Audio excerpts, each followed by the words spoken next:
Author opinion of Dennis Kin at the history, geography and architecture, culture and life manners of Kazakhs in the program Discovering Kazakhstan.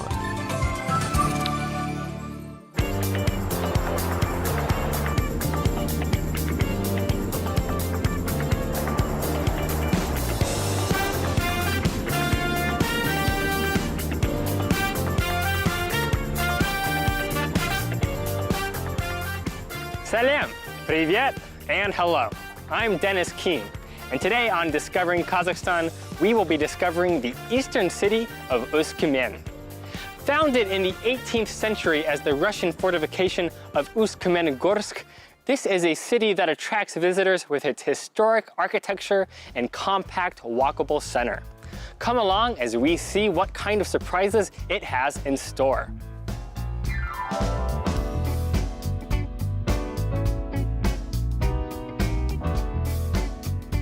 My guide in Usk-Kmen would be Tanya, a lifelong local who knows the city better than almost anybody.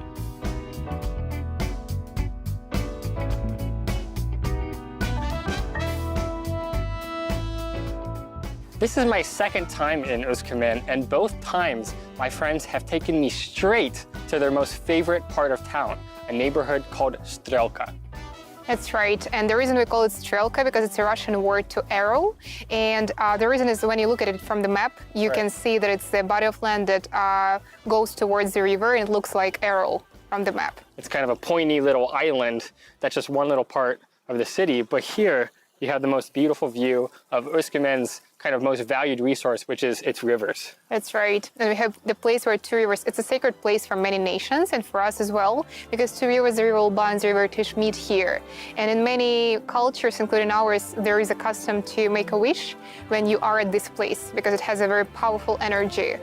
And you can actually see here exactly where these two rivers meet, right? So like the water of the Irtish, looking at it, is very calm, is very clean, whereas the Ulba is kind of a little bit muddier, a little bit murkier, a little bit wilder.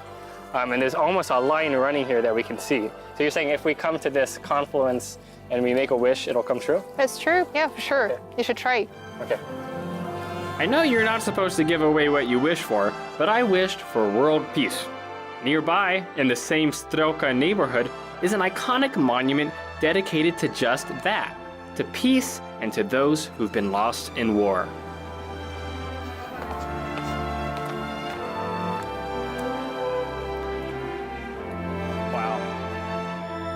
Every Kazakh city has some kind of memorial for World War II, right? But I've never seen anyone that is this tall. I mean, it's really impressive. It is very impressive. We call it Stela.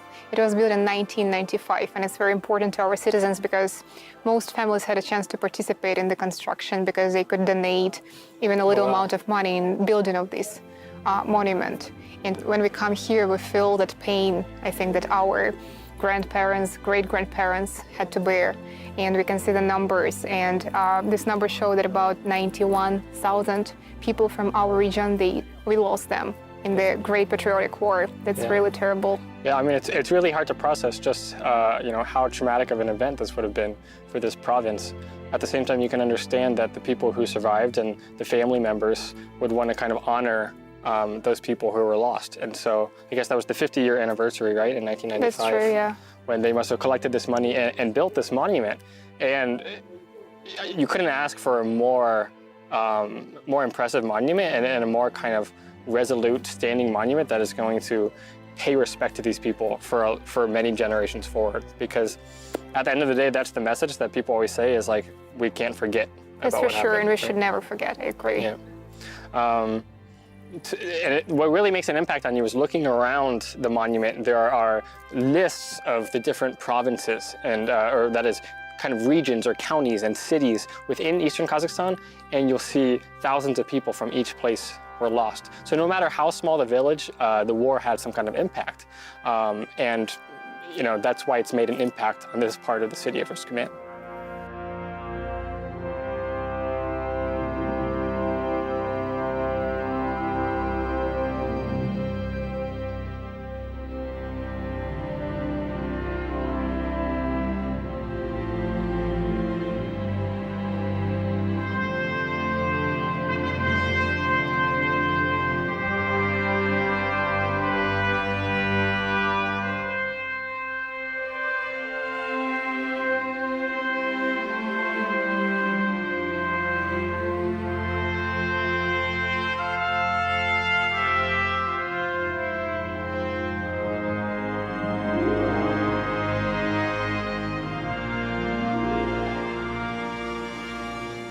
Tanya, there's something that you should know about me. It's that I am a huge map dork. Really? And when I see big, beautiful maps like this, I just can't resist myself. This is actually like printed on canvas, so it looks amazing. That looks great. So this must be an old map of Usk-Kamenogorsk. It is, yes. It shows the old city. But it looks a lot different than modern maps I've looked at. It does, yeah. The river is really different from the way it is now. Because here, this is the Irtysh, right? River, which we saw when we were on the STRELKA. That's and right. This is the second river, right? The Oba. So I guess over time, it seems like they've really changed their course a little bit. They have, they sure have, yeah. And here it's different that we have this separation here between the island, the fort, and the city itself. Now, hold on. You didn't tell me before that the fort was on an island. Yeah, that's true. So they actually made this moat? They did. It doesn't exist now, but it used to be there to separate it from the...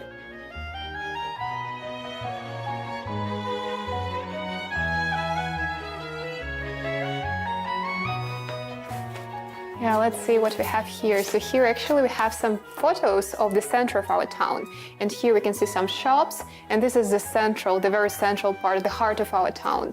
And in the heart of our town, we have park that is now called after Kirov. And Kirov actually has been a very important figure for the history of our town because he, in 1935, he gave here to give a speech to inspire people in our town to grow harvest, to work hard for the well-being of the nation, and a lot of streets and shops and buildings are connected with his name. And so it sounds like a very kind of communist speech, like go be good workers, my comrades. That was his main mission here, and I think he did a good job because people were so inspired by him that they actually raised a lot of harvest after it, and everything went up and then they made after a whole his visit. Kirov Park in his honor. Actually, we're going to see Kirov Park that was built and constructed, inspired by Kirov and by his speech. Okay. I think you'll like it a lot. Is it far from here? No, we're going just to walk a minute and you'll see the beauty of this park. Let's go check it out. Let's go. Yeah.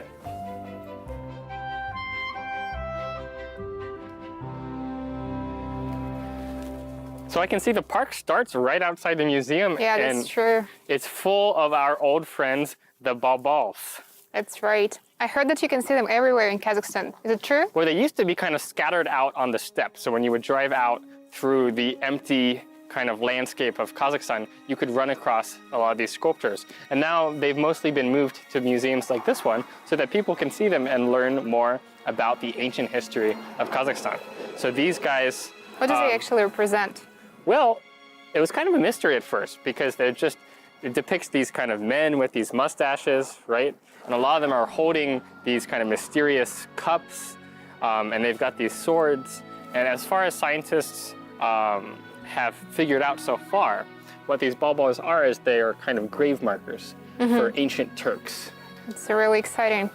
Yeah, so I mean, that means that this history is going like hundreds and hundreds of years to before Kazakhs were even Kazakhs, when there were just various Turkic tribes roaming around on the steppe. So you're really touching the history here. Yeah, and it's nice to have a kind of sculpture garden outside in front of the museum, so even if you can't go inside the museum, you can come out here and get a little slice of history.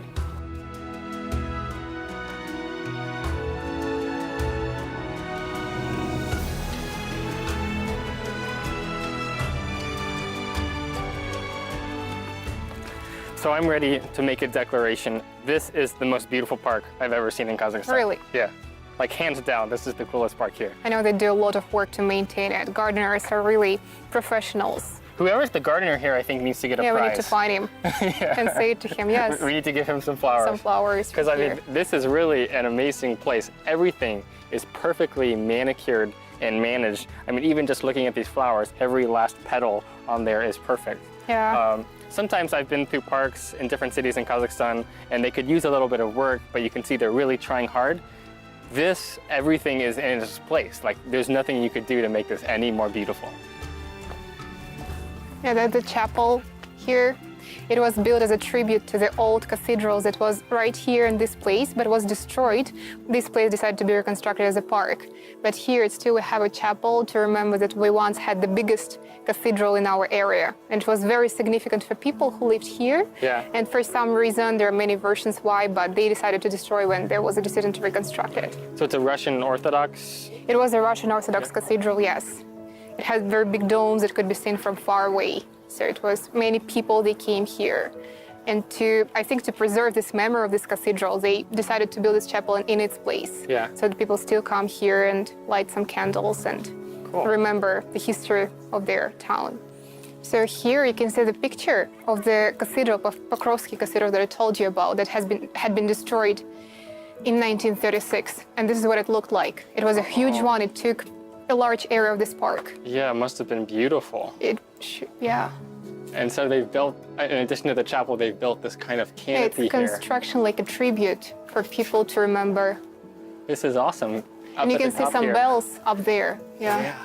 I wonder if they maybe ring those bells on special holidays. They're do, yeah. Beautifully built. They are. Yeah. This whole construction, I mean, it really does honor the memory of that church in the right way, because I can see from the picture that it must have been such an important part of this community, right?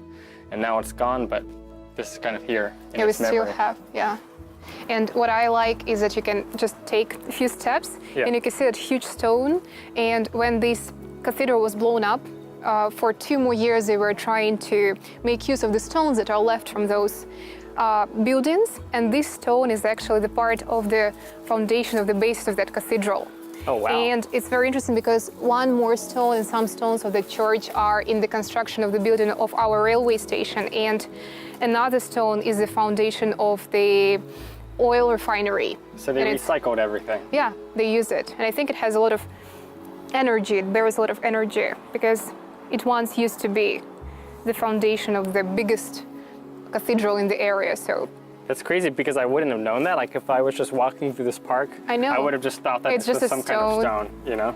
Because it's here, it's very kind of unremarkably sitting here underneath some trees, but this is actually a very important part of it. It's like hidden, and you feel the energy, I think, of this place, of this.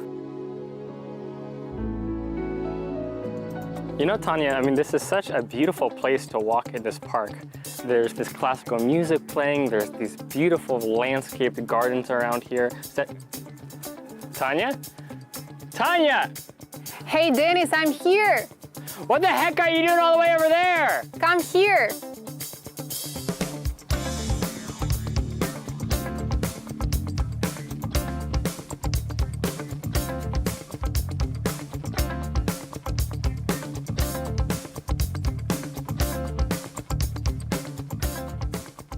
Hey! Hey! That was quite the walk. I know. Just wanted to show you the longest bench we have here in Kazakhstan. It's actually 80 meters, more than 80 meters long. It's a legendary bench in this park. Yeah, I believe it. I think this might be the longest bench in the world. I know. We need to check. Oh, it's perfect. I wonder how many people you can fit in here. Yeah. Just in one park, you could have like a whole group of kids all around here. You know, a whole classroom could sit along here. Yeah.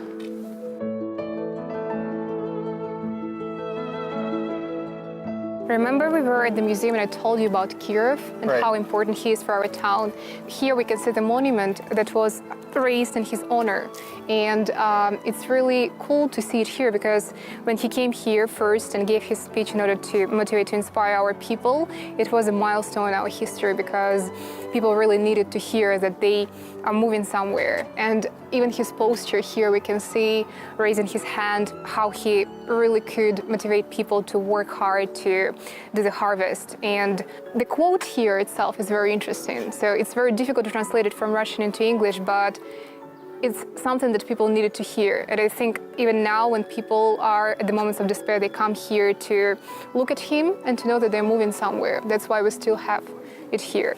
The quote is something that popped out to me because normally when you see these kind of communist statues, they have these kind of very short cliche slogans like forward to communism. But this one, it's this very colloquial speech, it's this very powerful speech where basically what he's saying is that people, you know, we've accomplished a lot here, but we want so much more in our lives. We're going to keep trying to do whatever we can to live a good life. And this is like a very big paraphrase.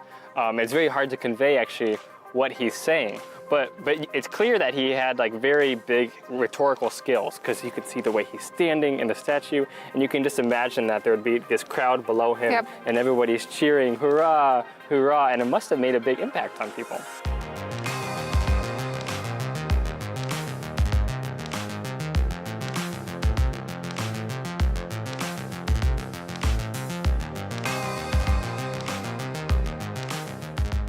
after a short walk from Kirov Park, we can see another famous park in our town. It's called Jambula Park.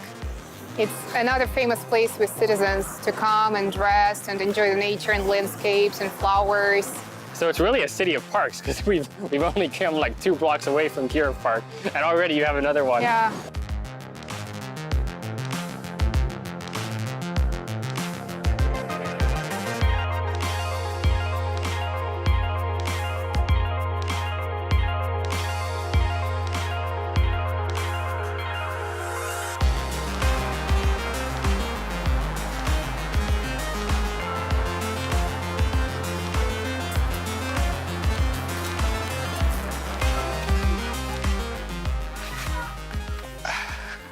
Good to be here in the park now. In some shade. Yeah. Yeah. So this is Jambul Park. As I told you, it used to be hay square in the old days, and the horses would come here and eat some hay. It was quite dirty, and once again there was a decision made to transform it into something beautiful. And for many years it has been the center of entertaining park. Famous singers and some performers, they came here and gave their performances. So people danced, enjoyed themselves. So again, the second park to rest and to let themselves go. Do you remember coming here when you were a kid? I do. It used to be a zoo for some years, and I remember this park mostly for being a zoo. So we came here with my family to see the animals, bears and cows, and so it's gone through a lot of different chapters in its history. It's kind of hard now to imagine that this was a dusty lot because just like Park Kirov, it's immaculately landscaped. There's flowers and lawns and benches. Nice music, Yeah. The music is something that's new for me because I've never been to a park where they have like classical music playing in the background, but everywhere we go, in our town, yes, it's quite common when you come. Just to relax, I think it makes you feel calm and you can distract yourself a bit from your work. That's why they play this music. Here is a monument to Jambul, a famous Akin, and the park was named in his honor a year after he died. So in 1946, in I guess, 1946. Yeah? Which is logical because Jambul actually became famous for a poem that he wrote in the 1940s, right? During World War II. That's true, he wrote this kind of ode to the bravery of those who were caught in the siege of Leningrad. And so Jambul became famous throughout the Soviet Union. So even though he's not from Usk-Kamenogorsk, he still actually is famous here, right? Everybody throughout Kazakhstan knows him, knows who he is. And he has a kind of position of honor here in the center of the park, in front of this beautiful conifer tree, honoring kind of the life and the man of Jambul Jambayev.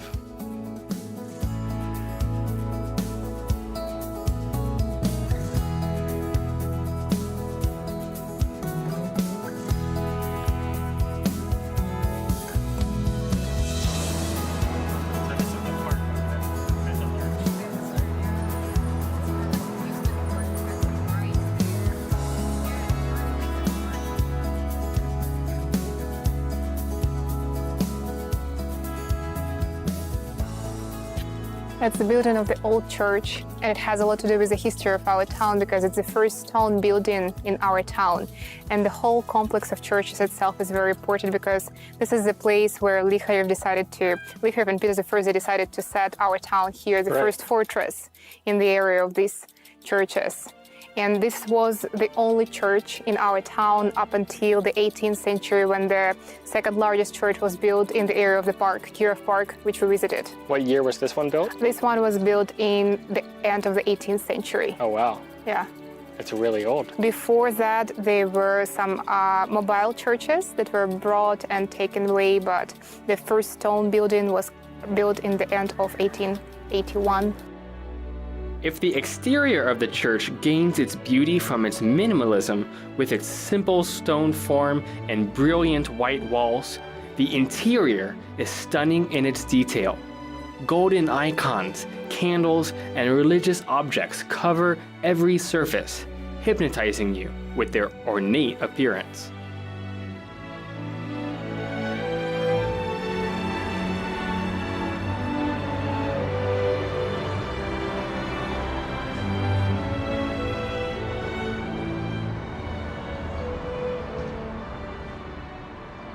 So now we're at the center of the central square in our town, and right here you can see the monument to Abai, it's very important to our culture, and I think almost in every town we have a monument dedicated to Abay.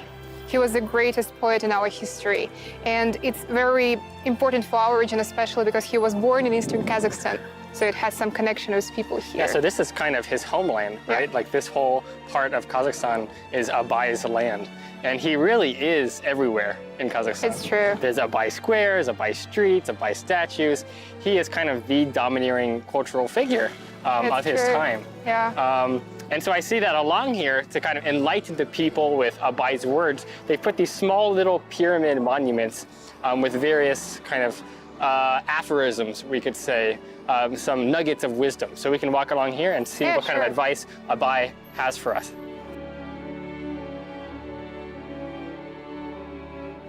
So Tanya knows that I'm a fan of Kazakh poetry and literature. And I've read Abay's most famous work, which is called Kara Söz, which means black words, literally, but it's kind of words of wisdom. And he has these various phrases of kind of wisdom that he gives out. And this is one of my favorites here. So it says, I like it too.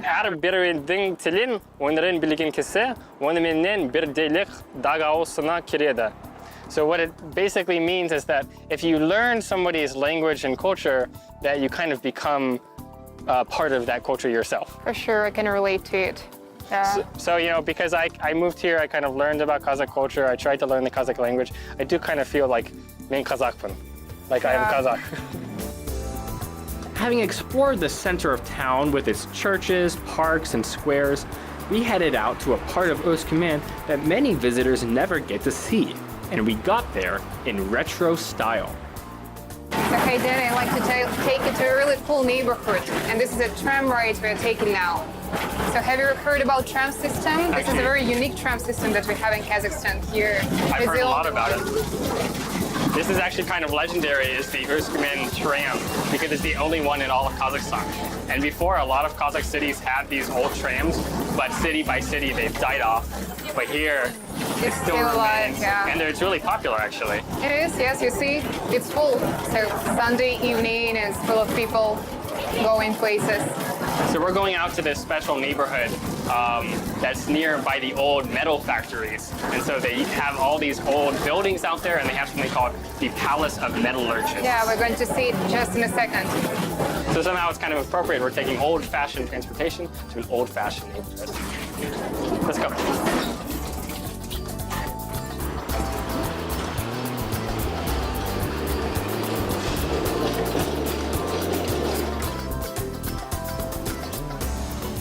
So right behind us is another masterpiece of architecture in our town. It's the Palace of Culture.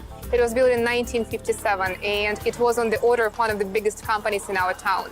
And this company is still functioning. It's called Kazakh. They produce lead and zinc and other metals. Okay. And the original purpose of this building is to enlighten the people in our town, and still they conduct different performances, dances, and many other stuff. So it's called the Palace of Culture, right? That's true. Which is something that you find in a lot of these Soviet cities. They weren't palaces for the royalty, but they're kind of palaces for the people, where you can go and get some kind of enlightened entertainment. And it's very characteristic of the Stalinist period. So that's why, I mean, it's a lot different than what we've seen so far on our walks today, is that this is from this whole period in the middle of the Soviet Union, when they were building these big, beautiful, kind of neoclassical style buildings. It would be really fun if we could go inside and get a look. I think we could give it a try. Yeah, let's try to go inside. Yeah. Okay.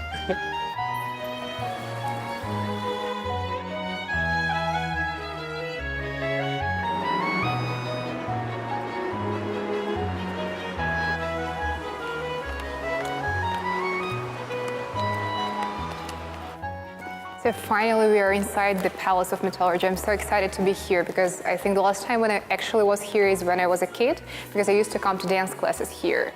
And I don't remember if I were that excited by all the beauty of this building, but it sure is very impressive. Don't you think so? Dude, you were lucky to come to this place, because I mean, it's called the Palace of Metallurgists, but it really feels like a palace, you know? It does. You have these grand columns here, these beautiful the chandeliers. ceiling is beautiful. But the best part here is this amazing painted ceiling all the way up there. You have this depiction of a young Kazakh bride swinging on this kind of Kazakh swing over here. You have some Olympic athletes. That must be you, right? The dancer? Yeah, sure. I think as a kid I imagined it was me. the ballerina leaping in the air. Yeah. It's really a beautiful sight to see, and really a relic that has been saved from this Soviet period, and it should be kind of kept as a treasure.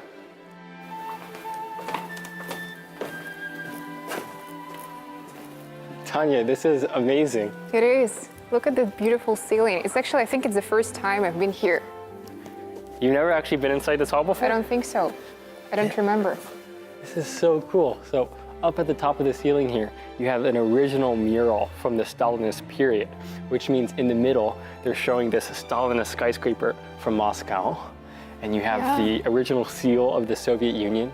You have all these red flags waving. It's like we're frozen in time. It's like we've gone back to the 1950s when they built this place. I imagine how inspiring it could be for workers to come here to watch some shows, some performances, to look at this beauty, and then go back to work and bring something to their lives. Right, I mean, that is something that was different. I think that was really cool, that I respect about the system, is that they really tried to enlighten just regular workers. So even if you were just like working at the lead factory in Uskümen, you could come to this beautiful theater and see like a fine performance, right?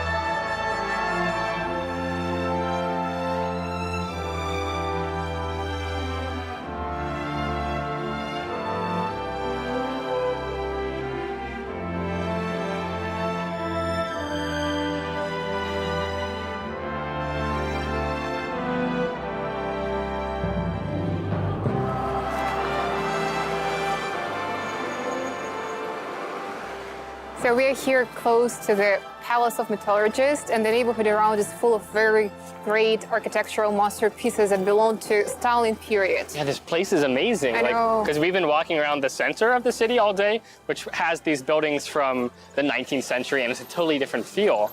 And then a lot of the city was built in the later Soviet period, where you have the kind of classic big concrete apartment buildings, right? For sure. It feels like you're in St. Petersburg, like all the buildings, they have this vibe. Well, they've got that bright color, they've got that beautiful ornament, and in a lot of cases you have these Kazakh patterns in them. We do. So it's really great just to actually walk around this neighborhood, right? Here you have a kind of arbot, so a kind of walking street, right? Maybe we can go over there, go for a stroll? Yeah, let's do it.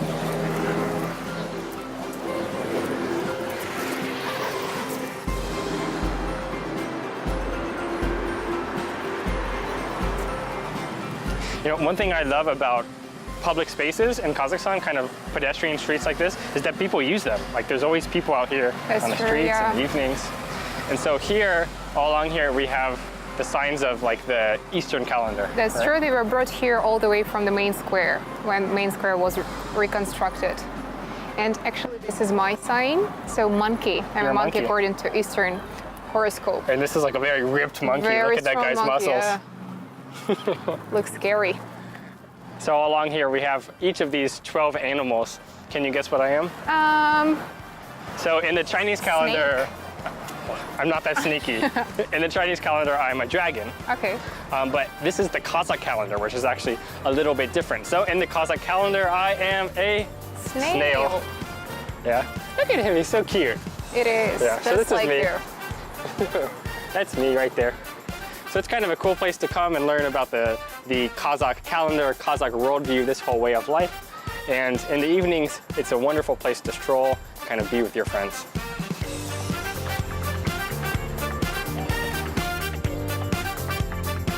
Well, Tanya, the sun is setting. I feel like we walked pretty much all over town. We've seen rivers and churches and the charming parks of this city. And I understand why you love your hometown of Uskümen. There's many great places. I'm glad you liked it. Thanks for showing me around. You're welcome. You're a great guide. My pleasure. Thank you guys. You're a great audience. Until next time, Sağ ol, Baka, and goodbye.